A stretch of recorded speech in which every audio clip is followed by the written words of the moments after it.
வணக்கம் நேர்களே, நான் உங்கள் கமலா பேசுகிறேன். ஸோ இன்றைக்கி வந்து நம்ம என்ன பார்க்க போகிறோம்னா வந்து ஃபோனோலஜி, அதாவது வந்து வர்ண விசார் வந்து பார்க்க போகிறோம், ஹிந்தி கிராமர் வந்து. ஸோ வாங்க நம்ம டாபிக் உள்ள போகலாம். हम जो कुछ बोलते हैं, ஸோ நம்ம வந்து என்ன பேசுகிறோமோ उन ध्वनियों के लिए, ध्वनियों के लिखने के लिए जिन कुछ चिन्ह निश्चित किए गए ये चिन्हों को वर्ण कहलाते हैं. ஸோ இங்கே என்ன கேட்குறாங்கன்னா வர்ணனா என்னன்னு கேட்குறான். ஸோ வர்ணனா வந்து என்னது லெட்டர்ஸ். ஸோ நம்ம துவனின்னு சவுண்ட்ஸ் நம்ம க க க க சொல்லும் போது இப்போ வந்து சவுண்ட்ஸ் வருது பார்த்தீங்களா, இந்த சவுண்ட்ஸு வந்து இந்த சவுண்டோட சிம்பிள்ஸை வந்து தான் நம்ம என்ன சொல்கிறோன்னா வந்து வர்ணன்னு சொல்கிறோம். ஸோ இங்கே சொல்ல தியான் दीजिए, गुलाब चीताன்னு ஒரு எக்ஸாம்பிள் கொடுத்துருக்குறாங்க. சரிங்களா, जैसे ही हम गुलाब के फूल को देखते हैं वैसे हम उसे गुलाब कह उड़ते हैं, और जैसे ही हम चीता को देखते हैं तो उसके नाम चीता से पुकार. ஸோ நம்ம வந்து குலாப்னா என்னது ரோஸ். ஸோ ரோஸை பார்த்தது நான் என்ன சொல்லுவோம், ஹே இது ரோஸு, இது சீத்தா நம்ம சொல்கிறோம். அதுதான் வந்து இங்கே எக்ஸாம்பிள் கொடுத்துறேன். क्या हम गुलाब को कमल या चीता को हाथी कह सकते हैं? குலாபுக்கு வந்து நம்ம வந்து லோட்டஸும் சீத்தா வந்து பார்த்து நம்ம வந்து யானையும் சொல்லலாமான்னு கேட்குறாங்க. சொல்ல முடியாது ऑफकोर्स. ஏன் அப்படி சொல்ல வராங்கன்னா नहीं, क्योंकि प्रत्येक शब्द का अपना एक अर्थ होता है. ஈச் அண்ட் எவ்ரி வேர்டுக்கு ஒரு மீனிங் இருக்கும். ஸோ இப்போ குலாப்னா என்னது, குலாப்ன்றது ஒரு வேர்டு, கரெக்டுங்களா? அந்த வேர்டுக்கு பின்னாடி என்ன மீனிங் இருக்குது? ஸோ குலாப்ன்றது வந்து ஒரு ரோஸோட பேர் தான் வந்து குலாப். சீத்தான்றது வந்து சீத்தா ஒரு பேர், சரிங்களா? அந்த பேருக்கு வந்து அர்த்தம் இருக்குது. சீத்தானா வைல்ட் அனிமல், சீத்தா, குலாப்னா ஃப்ளவர். ஸோ இப்படி நம்ம சொல்கிறோம். அதுதான் சொல்கிறாங்க Pratyek சப்தக்கா, Pratyek each and every வேர்டுக்கு வந்து ஒரு அர்த்தம் இருக்கும். कुछ संकेत या चिन्हों के माध्यम से प्रकट करते. சிலது வந்து நம்ம வந்து பாயிண்ட் பண்ணுவோம், சிலது வந்து நம்ம வந்து சிலது அங்கே பாயிண்ட் பண்ணி நம்ம பேசுவோம், சிலது வந்து நம்ம வந்து லெட்டர்ஸ் வச்சு வந்து கண்டுபிடிப்போம்.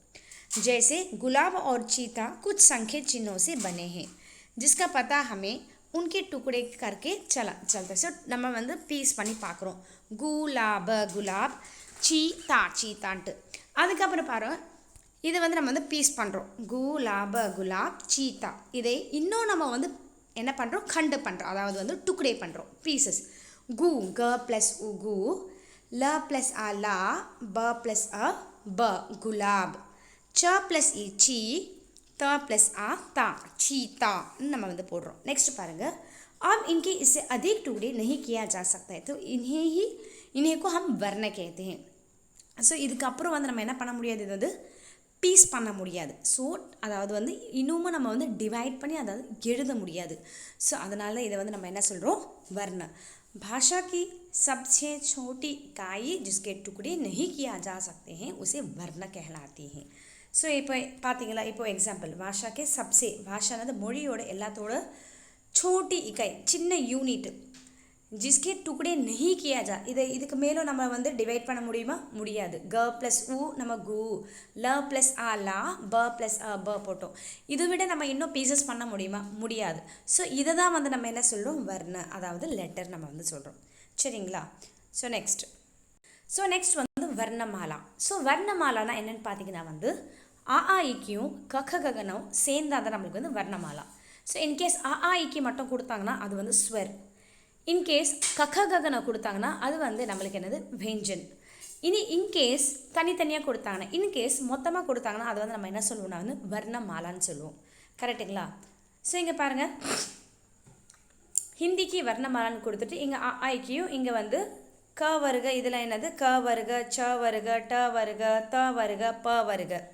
அதுக்கப்புறம் இதில் எக்ஸாம்பிளில் கேட்பாங்க, யர லவ கவுன்ச ஸ்தான், அதாவது எந்த பிளேஸ்ன்னு கேட்பாங்க. அந்தஸ்து, அந்துன்னு என்னது எண்டில் வருது. அதுக்கப்புறம் ஷ ஷ சஹ, இது வந்து என்ன வெஞ்சன்னு கேட்டாங்க, நம்ம என்ன எழுதுனா வந்து உஷ்ம வெஞ்சன். உஷ்மனானது நம்ம வந்து சொல்லும் போது நம்ம வாயிலேருந்து வாயு வரும் பார்த்தீங்களா, சூடாக. ஷ, நீங்கள் வந்து உங்கள் கையை வந்து வாயில் உங்கள் வாயாண்ட வச்சுட்டு ஓப்பன் வச்சுட்டு பாருங்கள். ஷ சொல்லும் போது உள்ளேருந்து ஹாட்டாக காற்று, கொஞ்சம் சூடாக காற்று வரும். ஷ ச ச ஹ வருதா, அப்போ இதை வந்து நம்ம என்ன சொல்லுவோம், உஷ்ம வெஞ்சன் சொல்லுவோம். वर्णों के समूह को वर्णमाला कहते हैं. ஸோ குரூப் ஆஃப் வர்ண இருக்குது பார்த்தீங்களா. ஸோ இது வர்ணனா அது லெட்டர்ஸ். அப்போ குரூப் ஆஃப் லெட்டர்ஸை வந்து நம்ம என்ன சொல்லுவோம், வர்ணமாலான்னு சொல்லுவோம். वर्णमाला को अंग्रेजी में अल्फ़ाबेट कहते हैं. ஸோ வர்ணமாலா வந்து இங்கிலீஷில் வந்து என்ன சொல்லுவாங்க, ஆல்ஃபபெட் சொல்லுவாங்க. अंग्रेजी के अल्फ़ाबेट में A to Z तक 26 वर्ण होती हैं. ஸோ ஆல்ஃபபெட்ஸ் வந்து 26 இருக்கும் லெட்டர்ஸ் வந்து. அதே மாதிரி ஹிந்தி வர்ணமாலாவில் அலேருந்து ஹ வரைக்கும் நம்மளுக்கு எத்தனை இருக்குது? 44 இருக்குது. अन्य वर्ण अंग अहा ये दोनों स्वर है और न व्यंजन. இது வந்து ஸ்வரம் கிடையாது, व्यंजनों கிடையாது. ஸோ இது வந்து அங்க और अहा இருக்குது பார்த்தீங்களா? ஸோ எக்ஸாமில் இதுவும் கேட்பாங்க, அங்க और अहा कौन सा स्वर है கேட்பாங்க. அப்போ நம்ம என்ன எழுதணும்? आयोग वा எழுதணும். நம்ம என்ன எழுதணும்? आयोग. ஸோ இப்போ பாருங்கள், வர்ண के मुख्य. ஸோ வர்ணம் दो भेद. வர்ண के भेद வந்து எத்தனை இருக்குது? 2 இருக்குது. ஸோ ஒன்று வந்து என்னென்னு பார்த்தீங்கன்னா வந்து ஸ்வர், இன்னொன்று வந்து व्यंजन. ஒன்று स्वर, இன்னொன்று व्यंजन. स्वर वे वर्ण जिनके उच्चारण के लिए किसी दूसरे वर्णों की सहायता की जरूरत नहीं होती. அதாவது வந்து ஸ்வர் நம்ம எப்போவுமே பண்ணும்போது எப்போவுமே ஸ்வர் வந்து இண்டிபெண்டாக இருக்கும். இது எப்போவுமே வந்து மற்றவங்களுக்கு வந்து டிபெண்ட் ஆகாது. அ ஆ இ ஈ உ ஊ ரி ஏ. இதே வந்து நீங்கள் வந்து கக ககனை பார்த்தீங்கன்னா கக ககனை வந்து எப்போவுமே ஆ ஆ இக்கு, அதாவது ஸ்வரில் வந்து எப்போவுமே டிபெண்ட் ஆகிருக்கும். க ப்ளஸ் அ க, க ப்ளஸ் ஆ கா, க ப்ளஸ் இ கி. அப்போ என்ன இருக்குது? நம்ம வந்து இது இது இது எழுத கக்க ககனா காக்கா கிக்கு எழுதும் போது எப்போவுமே வந்து நம்ம வந்து இது எதில் டிபெண்ட் ஆகிருக்கும்?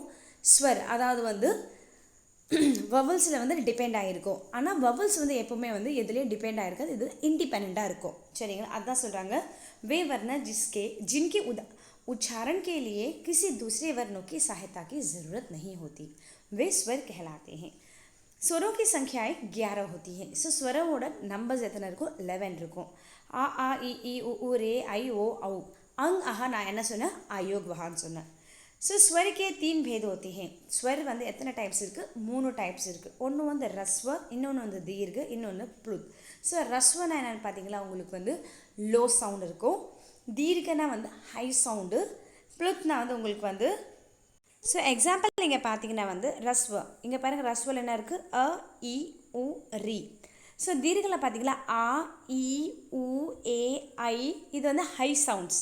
ஸோ ரஸ்வர்றது லோ சவுண்ட், தீர்ಘன்றது ஹை சவுண்ட். ஆ இ உ ஏ ஐ அந்த மாதிரி வருது பாருங்கள், ஓ औ.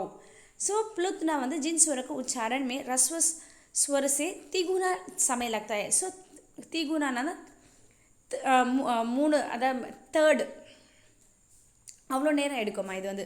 ஸோ ஜெய்ஸே ஓணம் அந்த மாதிரி சொல்கிறாங்க. இப்போ பாருங்கள், கேள்வி வந்து அ சே ஹ தக் வர்ணோக்கி சங்கியா. இப்போ நம்ம படிச்சோம்ல, அலேருந்து ஹ வரைக்கும் எத்தனை நம்பர்ஸ் இருக்குது நம்ம பார்த்தோம்? 44. ஸோ கரெக்டுங்களா? இப்போது இன்னொன்று வந்து நீங்கள் நம்ம என்ன பண்ணியிருக்காங்கன்னா வந்து இங்கே கொடுத்துக்கிறாங்க பாருங்கள், ந र प्लस ए रे श प्लस अ श जोड़कर क्या बनता है? नरेश. அடுத்தது अ ई उ री ரஸ்வ या दीर्घ. ஸோ இது என்னது? அ இ உ ரி, இது வந்து ரஸ்வ, தீர்ঘ கிடையாது, இது லோ சவுண்ட். அ இ உ. கரெக்டுங்களா? ஸோ இங்கே பாருங்கள், இங்கே ஸ்வரோக்கி மாத்திரை நம்மளுக்கு வந்து கொடுத்துருக்குறாங்க. அல வந்து என்ன கிடையாது? மாத்திராஸ் கிடையாது. ஆல வந்து ஆக்கி ஆக்கி மாத்திரை, கீழே வந்து ஈக்கி மாத்திரை, கீழே வந்து ஈக்கி மாத்திரை, ஊக்கி மாத்திரை, ஊக்கி மாத்திரா இது கொடுத்துருக்குறான் பார்த்தீங்களா? स्वरों के लिए निर्धारित चिन्ह मात्राएं कहलाती है. स्वरों के लिए निर्धारित चिन्हों को, ஸோ ஸ்வருக்காக வந்து ஒரு சிம்பிள்ஸ் கொடுப்பாங்க. இதில் வந்து நம்ம வந்து மாத்திராயன்னு சொல்லுவோம். சரிங்களா? அடுத்தது போகலாம் அடுத்த டாப்பிக்கில். ஸோ நெக்ஸ்ட்டு அனுஸ்வர். ஸோ அனுஸ்வர்னா என்னென்னு உங்களுக்கு வந்து பார்த்திங்கன்னா வந்து மேலே வந்து டாட் இருக்கும். इसका उच्चारण नाक से होता है. ஸோ இது வந்து நம்ம எப்படி சொல்லுவோம்? மூக்கு வழியாக தான் சொல்லுவோம். इसका प्रयोग में पंचम वर्ण अதாவது ङ य अड़ न म की जगह पर किया जाता है. சரிங்களா? இந்த சிம்பிள் இந்த லெட்டர்ஸ் இடத்துல தான் நம்ம வந்து என்ன பண்ணுவோம்னா வந்து அந்த அனுஸ்வர், அதாவது டாட் வந்து நம்ம வந்து யூஸ் பண்ணுறோன்னு சொல்கிறாங்க. சரிங்களா? ஷங்கர், சஞ்சல், சஞ்சல். இங்கே பாருங்கள், இங்கே நாக்கு பதிலாக நம்ம வந்து இன்னொரு யூஸ் பண்ணுறோம். இங்கே இந்த சங்க், இங்கே இதுக்கு பதிலாக நம்ம வந்து ஷங்கர் இது யூஸ் பண்ணுறோம். ठंडा, இந்த நாக்கு பதிலாக இந்த டாட் யூஸ் பண்ணுறோம் நம்ம வந்து. கரெக்டுங்களா? ஸோ அதே மாதிரி பந்தர், இந்த இன்னு ஹாஃப் நாக்கு பதிலாக டாட் யூஸ் பண்ணுறோம். சம்பந்த், ஹாஃப் மர்க்கு பதிலாக டாட் யூஸ் பண்ணுறோம். अनुनासिक. सो अनुनासिक रहना चंद्र बिंदु. सो इसका उच्चारण नाक और मुख दोनों से होता है. जैसे आंख, நம்ம வாயு நம்ம வந்து திறப்போம், அதுக்கப்புறம் மூக்கால் நம்ம சொல்லுவோம் ஆங்க், சாந்த், பாஞ்ச், தாந்த். ஸோ அந்த மாதிரி சொல்லுவோம் சரிங்களா. அப்போ வந்து நம்மளுக்கு வந்து என்ன இருக்கும், அந்த இடத்துல வந்து நம்ம வந்து சந்திரபிந்து யூஸ் பண்ணுவோம். பாஞ்ச் சரிங்களா, चांद அந்த மாதிரி. ஸோ விசர்க் इसका उच्चारण ह की तरह होता है. ஹக்கு பதிலாக நம்ம வந்து விசர்க் யூஸ் பண்ணுவோம். புனः, अतः, प्राय அந்த மாதிரி யூஸ் பண்ணுவோம். அடுத்தது अगाध व्यंजन. ஸோ अगाध व्यंजन வந்து மோஸ்ட்லி வந்து நம்ம வந்து इसका प्रयोग अंग्रेजी से हिंदी. இப்போ வந்து अंग्रेजी வேர்டு வந்து ஹிந்தியில் வருது பார்த்தீங்கன்னா, ஜெய்சே டாக்டர். ஸோ வந்து டாக்டர் இங்கே கொடுத்துக்கிறாங்க பாருங்கள், டாக்டர். அப்போ நம்ம வந்து என்ன பண்ணுவோம், அந்த அகாத் व्यंजन நம்ம யூஸ் பண்ணுவோம். டாக்டர் வந்து இங்கிலீஷ் வேர்டு, ஆனால் இது வந்து நம்ம என்ன பண்ணுவோம், ஹிந்தியில் வந்து யூஸ் பண்ணுறதுனால இங்கே அர்த்த சந்திர பிந்து அகாத் व्यंजन சொல்லுவாங்க. அதே மாதிரி காலேஜ். ஸோ காலேஜ்ன்றதுக்கு நம்மளுக்கு என்னது, இங்கிலீஷ் வேர்டு தானே. இந்த மாதிரி காஃபி, காஃபின்றது கூட வந்து இங்கிலீஷ் வேர்டு, ஆனால் நம்ம வந்து என்ன சொல், சாய் பியோகி யா காஃபி அப்படி தான் நம்ம கேட்போம். அப்போ காஃபிக்கு நம்ம என்ன பண்ணுவோம், अगाध व्यंजन தான் वரும். नेक्स्ट व्यंजन का उच्चारण करते समय स्वर की सहायता लेनी पड़ती है. ஸோ व्यंजन வந்து நம்ம வந்து ரீட் பண்ணும்போது நம்மளுக்கு வந்து ஸ்வர் தான் வந்து நம்ம யூஸ் பண்ணுவோம். நான் ஆல்ரெடி உங்களுக்கு சொல்லியிருக்கேன். व्यंजन की संख्या 33 होती है. व्यंजन மட்டும் 33 இருக்கும், ப்ளஸ் 11 நம்ம சேர்த்ததுக்கப்புறம் தான் வந்து நம்மளுக்கு வந்து 44 வந்திருக்கு சரிங்களா. அதுக்கப்புறம் பாருங்கள், நம்ம வந்து லாஸ்ட்டாக பார்க்குறது சம்யுக்த व्यंजन. ஸோ சம்யுக்த व्यंजन என்னன்னு பார்த்தீங்கன்னா வந்து 2 व्यंजन्स, அதாவது வந்து 2 व्यंजन வந்து சேர்ந்த மாதிரி அதில் வந்து இருக்கும் சரிங்களா. இக்ஷ, த்ர, க்ய அண்ட் ஸ்ர. அப்போ இக்ஷல இது வந்து க ப்ளஸ் ஷ இருக்கும். என்ன இருக்கும், க ப்ளஸ் ஷ, இக்ஷ. நம்ம வந்து கக்ஷா, நம்ம எப்படி ப்ரொனவுன்ஸ், கக்ஷா, ஷமா. அடுத்தது த்ர, த்ர சொல்லும் போது எப்படி த்ர வருதா, த்ர, தர. க்ய, ஜ ப்ளஸ் ய, க, ஜ ப்ளஸ் ய.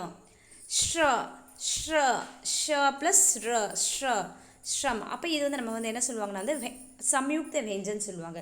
சம்யுக்தனா வந்து கம்பைன்டு, அதாவது 2 व्यंजन சேர்ந்த மாதிரி. சம்யுக்த ஜாயிண்ட் ஆகி வந்திருக்கு பார்த்தீங்களா, ரெண்டு व्यंजन. இதுவும் व्यंजन நம்மளுக்கு, இதுவும் व्यंजन, இதுவும் व्यंजन, இதுவும் व्यंजन. அப்போ இந்த 2 லெட்டரும் சேர்ந்தால் தான் சம்யுக்த व्यंजन வந்து உருவாகுது. ஸோ அதனால தான் சம்யுக்த व्यंजन வந்து நம்ம அங்கே இது பண்ணல, ஷச சஹ வரைக்கும் முடிச்சிருக்கிறாங்க. அதுக்கப்புறம் இங்கே பாருங்கள், நம்ம மேலே பார்த்தது க வருக, ச வருக, ட வருக, த வருக, ப, அந்தஸ் அண்ட் உஷ்மா. सो क्ष, त्र, ज्ञ, श ये 4 संयुक्त व्यंजन होते हैं. सो द्वैंत व्यंजन. द्वैंत व्यंजन என்னன்னு பார்த்தீங்கன்னா வந்து दो அதாவது एक जैसे व्यंजनों से मिलकर ஒரே மாதிரி இருக்க व्यंजन வந்து சேர்ந்து பண்ணுறது. இப்போ வந்து இக்க, அப்புறம் இச்ச, கச்சா நம்ம எழுதுவோம் பார்த்தீங்களா, அங்கே கொடுத்துருக்காங்க பாருங்கள். பக்கா, ப, இக்கா, பக்கா, க, இச்சா, கச்சா. ஸோ அந்த மாதிரி சு, இட்டி, சுட்டி, ப, இட்டி, பட்டி. ஓகேங்களா. இந்த மாதிரி வந்து 2 व्यंजन வந்து சேர்ந்த மாதிரி, ஒரே பல व्यंजन வந்து சேர்ந்த மாதிரி இருந்துச்சுன்னா அவளுக்கு என்ன சொல்லுவோம் வந்து द्वैंत व्यंजन. संयुक्त श जो स्वर रहित व्यंजन का अपने अलग स्वर के सहित व्यंजन से मेल हो जाता है.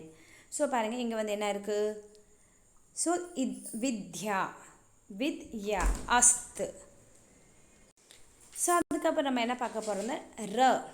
जब र स्वर के बिना किसी व्यंजन से पहले होते तो र व्यंजन का ऊपर लिखा जाता है. அதாவது र ஸ்வர் கே பினா, ஸோ எந்த ஸ்வர் வித்தவுட் ஸ்வர் வந்து நம்ம யூஸ் பண்ணுறோமோ அப்போ வந்து இது சொல்கிறாங்க. ஸோ மோஸ்ட்லி வந்து இதை பார்த்தீங்கன்னா வந்து ஃபர்ஸ்ட் லெட்டருக்கு அடுத்த லெட்டர் தான் வந்து நம்ம வந்து மேலே யூஸ் பண்ணுவோம். ஸோ மோஸ்ட்லி பார்த்தீங்கன்னா கர்ம, அப்போது கன்றது என்னது ஃபர்ஸ்ட் லெட்டர், கர்ம. ஓகேங்களா. தர்ம. பாருங்கள், எப்போவுமே வந்து ஃபர்ஸ்ட் லெட்டர் யூஸ் பண்ணாமல் நம்ம செகண்ட் லெட்டர் யூஸ் பண்ணும் போது தான் வந்து மேலே நம்ம வந்து மோஸ்ட்லி யூஸ் பண்ணுவோம். அதுக்கப்புறம் வர்ஷா, கரெக்டுங்களா, வர்ஷா யூஸ் பண்ணிக்கிறோம். கர்ம, தர்ம. ஸோ இந்த மாதிரி வந்து நம்ம வந்து மோஸ்ட்லி வந்து र வந்து சொல்லும் போது இவங்க என்ன சொல்லிக்கிறாங்க, जब र स्वर के बिना किसी व्यंजन से पहले हो, स्वर के बिना வித்தவுட் எனி ஸ்வர் இல்லாமல் व्यंजனுக்கு ஃபர்ஸ்ட் இருக்கிறது தான் வந்து சொல்கிறாங்க. ஸோ நான் சொல்கிறது வந்து உங்களுக்கு ஈஸியாக தான் இருக்கும், ஏன்னா வந்து ஃபர்ஸ்ட் லெட்டர் இல்லாமல் செகண்ட் லெட்டர் பார்த்தீங்கன்னா கர்ம, தர்ம, அந்த மாதிரி வர்ஷா, அந்த மாதிரி. जब र किसी अन्य स्वर रहित, स्वर रहितனா ஸ்வர் இல்லாமல். இப்போ க்ரம், க்ரம், அப்போ க்ர, க்ர, இம், க்ரம், ப்ரம், ப்ர, ம, ப்ர, ப்ர கூடயே வருது பாருங்கள். அப்புறம் ட்ரக்கு. ஸோ இது வந்து என்ன வந்து பார்த்தீங்கன்னா வந்து மோஸ்ட்லி வந்து கீழே தான் வரும். இது வந்து மோஸ்ட்லி இங்கிலீஷ் வேர்டு தான் வரும் நம்மளுக்கு வந்து. ஸோ ட்ரக்கு, ட்ரக்குன்றது இங்கிலீஷ் வேர்டு. ட்ரம்ன்றது கூட நம்மளுக்கு வந்து இங்கிலீஷ் வேர்டு. ஸோ பார்த்திங்கன்னா இந்த மாதிரி இங்கிலீஷ் ட்ராமா, இப்போ ட்ராமான்றதுக்கு நம்மளுக்கு என்னது இங்கிலீஷ் வேர்டு. சரிங்களா? ஸோ மோஸ்ட் ஆஃப் பார்த்தோன்னா நம்மளுக்கு வந்து இது வந்து இதுதான் வரும். ट व ढ मोस्टली ना ट व ढ के साथ र का प्रयोग इस प्रकार के होते हैं. सो ट्रक, ड्रम, ड्रामा, राष्ट्र. சரிங்களா? री का मात्रा उच्चार री की तरह, जैसे री की मात्रा व्यंजन पैर से लगते हैं, जैसे गृह. सो री நம்ம சொல்கிறோம் பார்த்தீங்களா, गृह, कृषि, कृषक. ஓகேங்களா? அடுத்தது வந்து கிரக, மிருகு, இது வந்து கீழே வரும். ஸோ இப்போ வந்து வர்ண விஷயத்து கொடுத்துருக்குறாங்க பாருங்கள். நீ, ந ப்ளஸ் இ நீ, ல ப்ளஸ் அ லா, ட்ர, ட்ர, அப்போ ட்ர, டர, அ ட்ர, ம.